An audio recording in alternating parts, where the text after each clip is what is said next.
Selamat pagi saya ucapkan kepada Dr. Zaiduddin dan rakan-rakan. Hari ini saya ingin membentangkan tentang seorang negarawan yang telah menyumbangkan kepada negara dalam bidang arkeologi dan warisan negara, yaitu Aditya. Sedikit pengenalan tentang Aditya. Dato' Dr. Aditya merupakan bekas pengarah Muzium Negara Malaysia. Dato' Dr. Aditya mempunyai pengalaman dalam bidang arkeologi selama 32 tahun sebagai ahli arkeologi di Jabatan Muzium Negara dan bersara sebagai pengarah Muzium Negara pada Ogos 2007. Beliau telah dilahirkan pada 3 Ogos 1951 di Kodian, Kedah. Adi adalah anak keempat dari 7 anak kepada Fatimah Saman dan Ajita Hasan. Ayahnya adalah seorang guru geografi di Madrasah Nadaful Wataniyah dan seorang ustaz guru Islam yang sangat dihormati kerana pengetahuannya tentang Islam dan undang-undang Islam. Aditya telah mendapat pendidikan sekolah rendah di Sekolah Rendah Tunku Bendara Kodian pada tahun 1958 hingga 1963. Seterusnya, Aditya juga telah mendapatkan pendidikan rendah di Sekolah Inggeris Derma Kanga Perlis pada tahun 1964 hingga 1968. Seterusnya, Aditya telah mendapatkan pendidikan sekolah menengah di Sekolah Dato' Abdul Razak Tanjung Malim Perak pada tahun 1969 hingga 1970. Seterusnya, Aditya telah melanjutkan pendidikan pengajian tinggi di Universiti Kebangsaan Malaysia dalam bidang antropologi dan sosiologi. Seterusnya, Aditya juga telah mengambil ijazah sarjana dalam bidang prasejarah di University of Australia, Canberra. Seterusnya, Aditya juga melanjutkan pelajaran dalam ijazah Dr. Falsafah di University of Australia.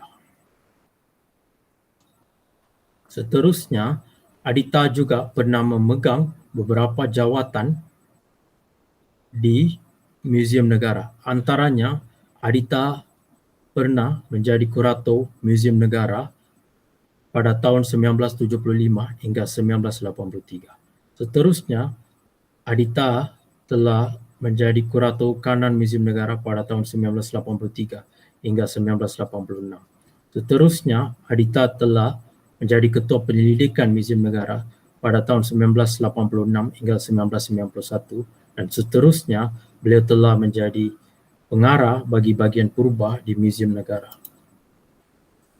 Seterusnya, Aditya telah menjadi pengarah pengurusan muzium pada tahun 1998 hingga 2000. Seterusnya, Aditya memegang timbalan ketua pengarah Muzium Jawatan Purba pada tahun 2000 dan kemudian beliau memegang jawatan yang tertinggi di muzium dan jawatan purba, iaitu ketua pengarah muzium sehingga 2007. Dan kemudian beliau telah menjadi seorang tenaga pengajar dalam bidang tamu muzium warisan akademik di UK. Aditya juga telah menyumbang kepada bidang arkeologi di Malaysia. Antaranya, pada tahun 1976, Dr. Aditya telah memulakan penggalian arkeologi di Lembah Bujang di Kedah. Kemudian mengembangkan tapak arkeologi di Lembah Bujang Kedah sebagai pusat pelancongan, pengetahuan dan pendidikan di negara ini. Pada mulanya, sebuah muzium mini di kaki Gunung Jerai pada tahun 1978 dan 1980 dirasmikan. Tindakan itu adalah untuk mengembangkan bekas kuil Hindu sebagai pusat penyelidikan dan pendidikan.